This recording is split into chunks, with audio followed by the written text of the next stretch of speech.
Good morning, Chaminade. My name is Nick Gleason. And I'm Nick Albrecht. Today, we will be focusing on Chaminade sports, STL sports, Chaminade news, and, of course, Shrek the Musical.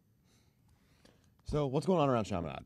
Well, Nick, as you know, homecoming is coming up on October 17th. Students can purchase their tickets in the Spirit Store.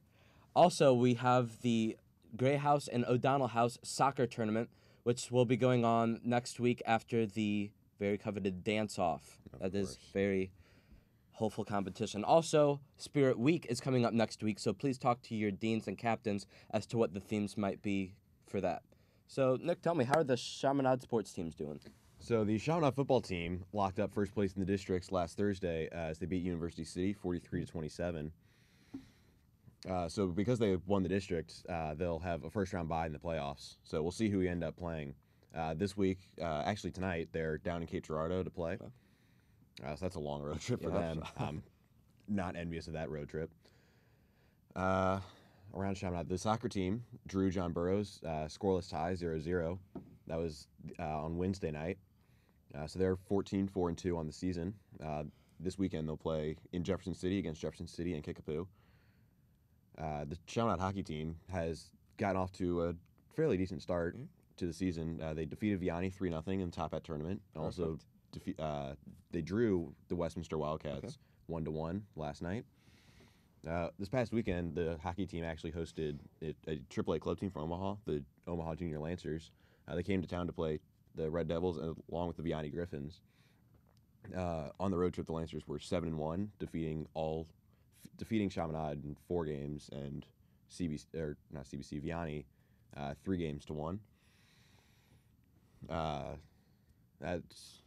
The Chaminade hockey team will also play CBC on Sunday. I don't know if I mentioned that already. So, how's Shrek the Musical going? Well, Shrek's going fantastic, Nick. We've had a fantastic start with our opener last night. It was a very, very full crowd.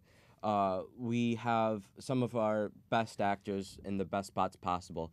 Connor Snodsmith as Shrek is absolutely perfect. He has the accent on point, fantastic acting skills, and he can belt a couple notes.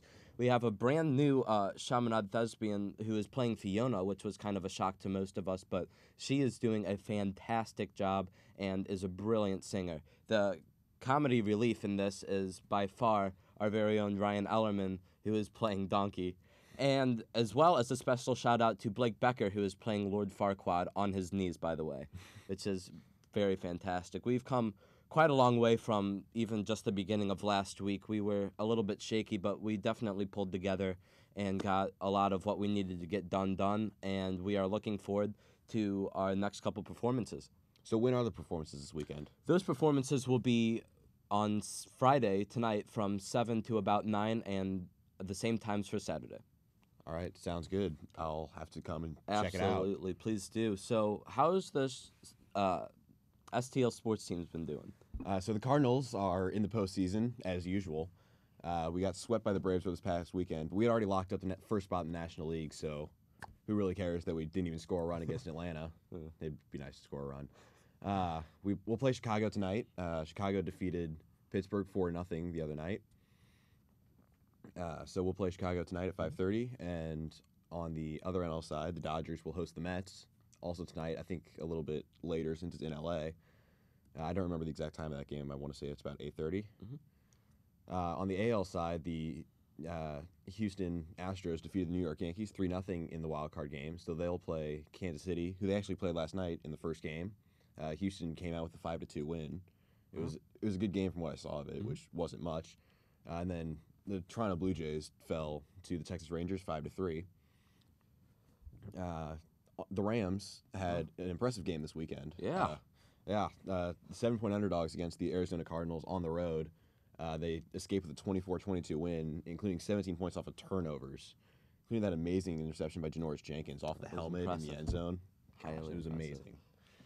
The Blues started their regular season just last night. I was actually at the game. It was an amazing atmosphere. Home opener, the Heartland of Hockey pregame ceremony with a lot of the junior players from clubs around St. Louis, some of them coming out with Blues players as they introduced the starting lineup. In the actual game, the Blues won 3-1 against the Edmonton Oilers, who Just got their fourth number one overall draft pick in the last 6 years. Connor McDavid. Sad that they have 4 and 6, but they do. They're not historically a good team, and so we defeated them 3-1. It should have been 3-0 because their one goal was an own goal that I'd rather not talk about with Pietrangelo and Steen. The highlight of our game was Robbie Fabry's goal, a beautiful behind-the-back pass from Yori Laterra. Found Fabry right in front of the net. He was able to put it in for his first NHL goal. Attaboy. Yeah, he should develop well into a nice player for the Blues. Also, newly acquired Blues forward Troy Brouwer put the third goal up on the board, an empty netter from half ice. Brilliant. And then Tarasenko, of course, with the first goal, making his $7.5 million this year, which is actually the most expensive Blues contract in the franchise history. And this team's been around. So. This team's been around for almost 50 years now. So, well, that's all for us here at CBN. We'd like to give a special shout out to our friends at OIC Thumbtacks, the thumbtacks that you can rely on. thank you for watching.